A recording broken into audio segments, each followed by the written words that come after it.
Hello, my name is Andy and I am the Village Idiot. I'm armed with a car and a GoPro and an unhealthy amount of time on my hands. I'm using that time to attempt to visit every civil parish in England. You're watching the York series. Sitting within North Yorkshire, York is a very historic place with 31 civil parishes within its city boundaries. Here's one of them for your enjoyment. Welcome back to York, everybody. It's still hot, it's still sunny, the shades are still on, the hat's still on, and it's time for another walk. And this one is glued to the parish of Haxby. You couldn't tell where the boundary is unless you actually researched it. Well, I'm going to be walking down that boundary between Haxby and Wigginton.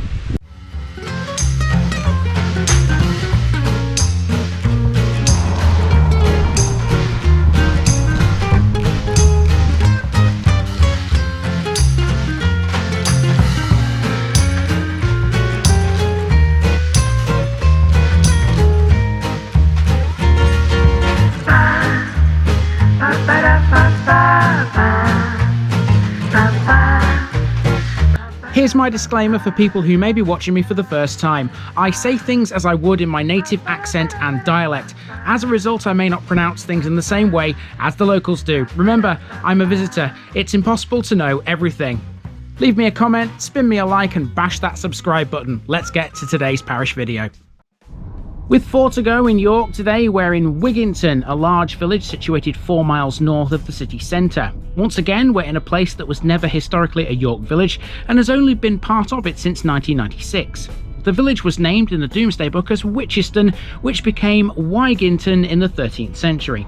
The first recorded owners of the manor were the Askebys, who may have been connected with the neighbouring village of Haxby, which now merges with Wigginton through extensive residential development. There are no steep hills here. The whole area it stands within is generally flat ground, and there are no major rivers either, although there is a small beck to the west of the village. If it's water features you want though, Wigginton has you covered. The absolute centre of the place has a well-maintained pond, which looked fabulous in the June sunshine. That's definitely on our route. Interestingly, there are 2 theories that surround the derivation of the village's name. One says it's of Norse origin, deriving from the word vikinga, making this the Viking hamlet. The other is a bit more creepy. It says it's from the Old English personal name Wicca, which means beetle apparently. By extension then, Wigginton would then be Settlement of the Beetle or Beetle Town. Now, I'm not one for creepy crawlies, so hopefully this one's more about the Vikings. Let's go.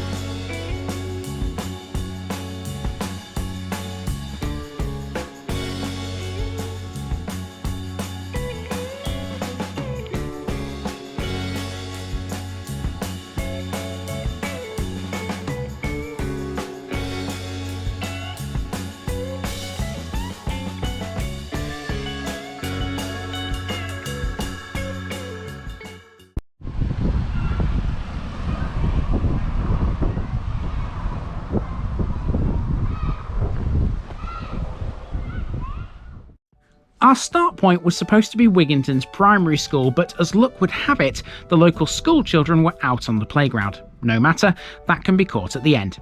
Instead, we begin on Wigginton, a long straight road that runs parallel with Mill Lane.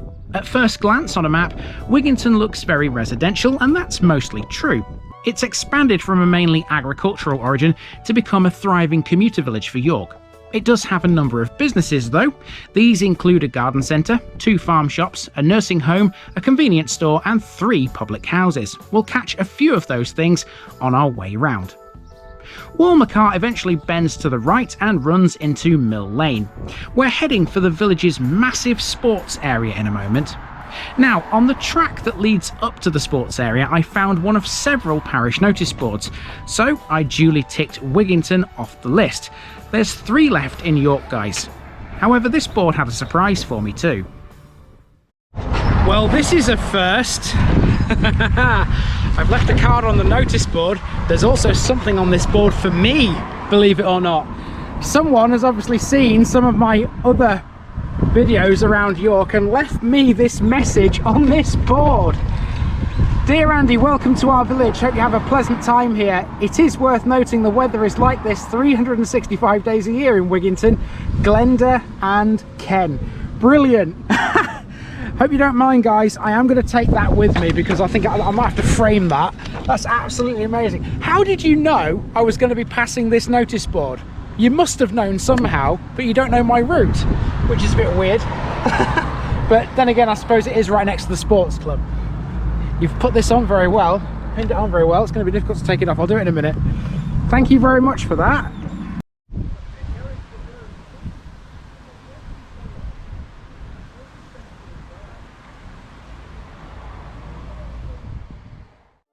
This building is the Wigginton Squash and Social Club. Yes, unusually, this is a place which can boast a squash team who have been men's Yorkshire League champions on 3 occasions. Pretty much every sport you can think of is accounted for in some way up here. Football for starters, this area is where Wigginton Grasshoppers play their home games.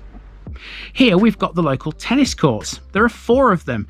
They're floodlit and they're designed for all weather. If tennis isn't your thing, perhaps Wigginton Bowls Club might be more your speed. This immaculate green is open every day from early April until mid-September for social bowling and also for league matches. It's all complemented by the John Jeffrey Community Pavilion. This brand new building opened in 2020 and it's named after the man that most locals know as Mr. Wigginton. A proper local hero, Jeffrey, who's now in his 80s, worked as the caretaker at Wigginton Primary School and founded Wigginton Grasshoppers in 1982. Okay, so from this area there's meant to be a little makeshift path. It's not actually a proper path, this, that leads to a housing estate. As you can see, because it's summer, it's all grown up. There is meant to be a little track across here because I saw it on Google Maps, so hopefully I'll be able to get my way across this. This is not going to be easy. I mean, I could just walk back round via the road, but I'm here now, so I'm going to go for it.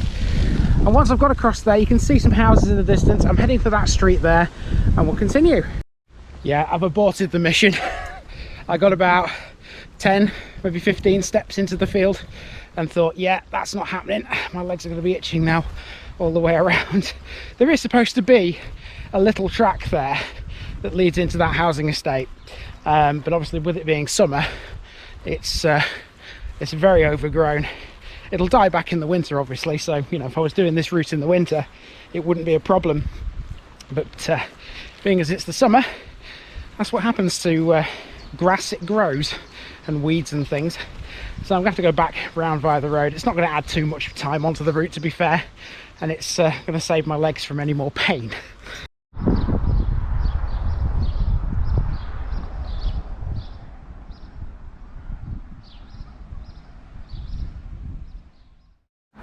Now we start to head more into civilization. So far we've been on the outskirts of Wigginton.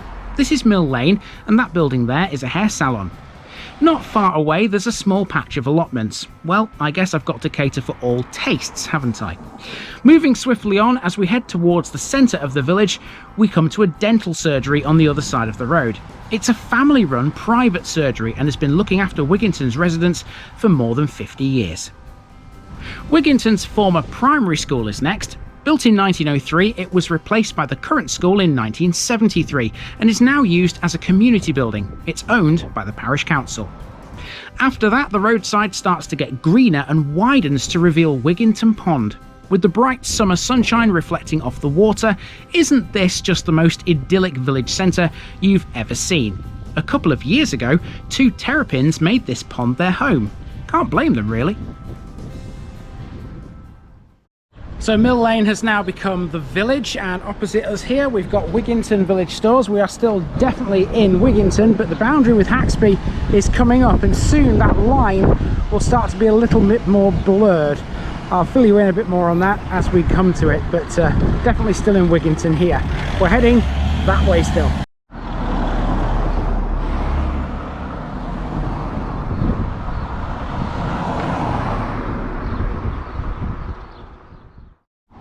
First up on the village is the Black Horse, one of 2 pubs on this route. This is one of those rare pubs which was a house before it was an inn. In fact, it was 3 cottages. As such, it dates all the way back to the 1600s, making it one of the oldest buildings in Wigginton. This pub sponsors the Wigginton Grasshoppers football team.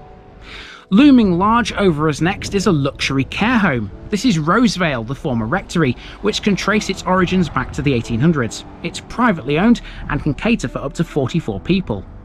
The road then starts to ease its way around a shallow bend towards the Haxby border. All the available evidence suggests that this is the part of Wigginton which developed first, slowly and sporadically as two rows of buildings facing each other across one main street. Right on the bend is Wigginton Recreation Hall. This is the village hall and was originally a wooden building erected in 1926. It burned down in 1969 and this brick building replaced it in 1970. Well, it seems like Glenda and Ken covered all the bases, because here at the Recreation Hall there's another parish notice board and there's exactly the same note. So even if I hadn't gone to the other one, I would have seen this one. Okay, so when you get to the corner beyond the Recreation Hall, you're now then walking down the boundary between Haxby and Wigginton. You can see over there, there's a little stone. That's where the Wigginton sign is, village sign, and here we've got one for Haxby. Oh, now in actual fact, what happens here is the boundary runs sort of straight down the middle of this road. So everything to my left here is Haxby, everything to my right, generally speaking, is Wigginton. It does sort of not follow this road perfectly, but you get the idea. We're on the border between the two, so I'm going to concentrate more on the stuff on this side of the road in this episode, and then we'll sort of head back towards where we began, which is definitely in Wigginton.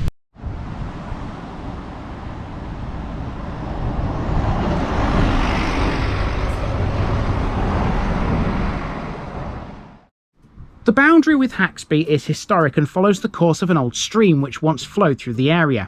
On the Wigginton side is the Cottage Inn, which addresses itself as being in Haxby, but technically it is in Wigginton. Next is Haxby and Wigginton Methodist Church, purposely built close to the boundary in 1879 and later extended in 1956. Almost directly over the road there's another pond. This is definitely on the Haxby side, but I couldn't resist a shot of this as I passed it. Back over the road again, we've got Tower Vets, which seems to have something of a side project going on with plants and compost. Only in rural England, eh? As the road begins to bend, both sides become part of Haxby, including this building. Built in 1837, this was Haxby's first primitive Methodist chapel and is now a local business called Northern Scientific. This was one of the chapels that the current chapel further up the road replaced due to growing congregation numbers. Okay, so now we've turned down Westfield Road and we are definitely in Wigginton now, away from the border. So a little bit of Haxby there for you too. It's a big enough place, so it doesn't hurt to catch a little bit of it in this episode. It's going to be a big episode, that one, when it eventually comes out. Okay, so next we're into a residential area. I like to call this bit the sort of twisty sort of infill area, if you like. Lots of residential properties, so not really much to talk about. We're going to work our way back towards the school where we started, and if there's anything to catch on the way, well, I'll catch it.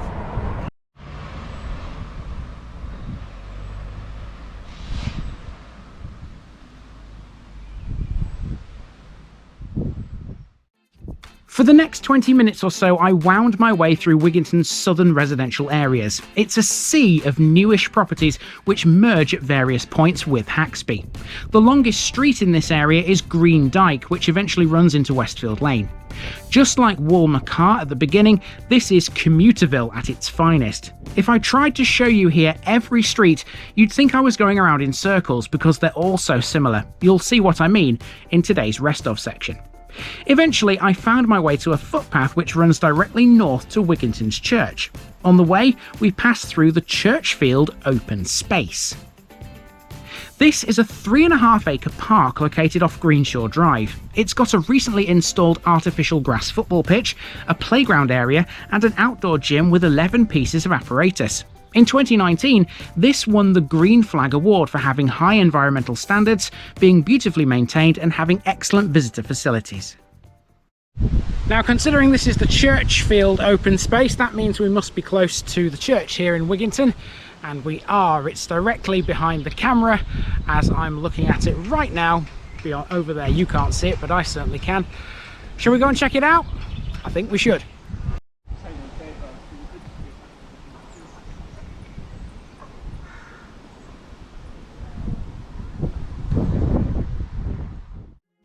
At the southwest corner of Church Lane and Back Lane you'll find Wigginton's church, which is dedicated to St Nicholas. The first specific mention of a church building here was in 1424, believed to have been built of Magnesian limestone. The present church was rebuilt in 1860 and rededicated in 2008. More on that in a moment. St Nicholas's is constructed in the Gothic style, consisting of a nave without aisles, a choir, a north porch and a western bellcote containing 2 bells. Welcoming us in the porch is a board that encourages all to come inside and find peace. Let's take them up on that offer and see if it was quiet, shall we? For centuries, this church was dedicated to St Mary, and it served both Wigginton and Haxby. During the 1800s, Haxby became independent and built another St Mary's church. St Nicholas's is currently united with that church, so it's also sometimes referred to under the collective title of St Mary and St Nicholas. Okay, so the hat's off in here, mark of respect, of course. Right, let's have a look around the walls, because I can see there's a few things on these walls which are of note. Over here we've got what looks to be a war memorial. It is for the Second World War. Some of the names are obscured by the poppy wreath, but I'm not about to move it. I think that would be a little bit too disrespectful to do that. So that's that. I think this one over here is for the First World War. It would make sense because obviously we've had the second over there. Here we are, there is the first. There are 5 names there, I believe. Okay. And there's something large on this back wall behind the bell ropes. Those are the 10 Commandments, I believe. Yes, they are. Long bell ropes. Wow. I'm not about to pull them. I don't want to make a bell ring today. There's a plaque underneath which says, "This church was rededicated to St Nicholas by the Right Reverend Martin Wallace, Bishop of Selby, on Sunday the 7th of December 2008. And underneath this we've got another plaque which reads, "On the 19th of July 1989, the bells were restored to use in memory of Annie Dickinson, verger and sacristan of this church." What's a sacristan? I wonder what that is. I've never heard that term before. I'm sure you church experts out there could probably point me in the right direction. Okay, so there's a big tablet here. It's a bit difficult to read this one because it's dark. No, I've got no way of reading that. Sorry, can't read that one, guys. But yeah, what a lovely little church. There's the organ as well, and the font. There we go. Not a standard octagonal font, that one. It's a different shape. It's like a flower head, isn't it? These curved bits. Brilliant. Love it. And I love how it says in the porch, it's a place to find peace and quiet. Well, it's certainly true. It's a busy old world out there, and York's a busy old city. Come to the church in Wigginton and find that little bit of peace and calm.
And once around the corner from the church, we're back at Wigginton Primary School where we began. I can actually show you it now because there are no children out. There we go, there's the primary school right there. And I'm parked just outside it, just down here. So if you'd like to follow me down to the car, and then we can both leave Wigginton together, I suppose. So, oh, another shot of the school there. There you go. It's always difficult to film schools, I think, because, you know, if children are out in the playground, I really don't want to be catching them.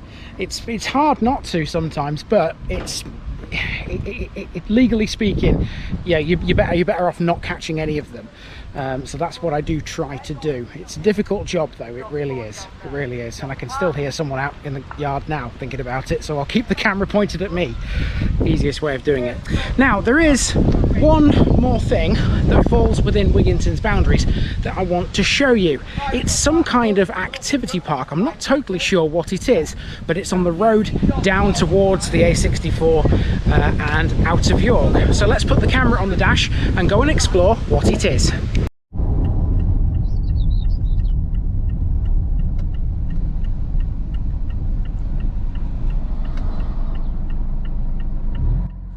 So to finish with, we find ourselves on a small industrial estate close to the A1237, a long way south of the main village. The thing I'd seen on the map was the Webb Adventure Park, and this was by no means the easiest thing to film. The Webb is York's biggest indoor play centre, covering a massive 23,000 square feet. There's outdoor activities as well, which include a sand and water play zone, climbing and park area, children's ride on tractors, and even a den building area too. In the summer, it features a helter-skelter which towers over the park, as well as York's only roller coaster, named the Caterpillar Coaster. Other features include one of the UK's only 5 double carousels and a dinosaur miniature golf course, which is great for the competitive ones. That's free to play too. Oh, and there's animals as well, such as ponies, goats, sheep, and even pot-bellied pigs and chipmunks. The Webb is a real treat for all the animal lovers out there. So if you're looking for a place to go with the kids this summer, try out the Webb. And while you're at it, head up into Wigginton. It's a beautiful village and one that I've thoroughly enjoyed covering. For now though, it's time for me to hit the A1237 and head off towards the next one here in York. I'll see you soon.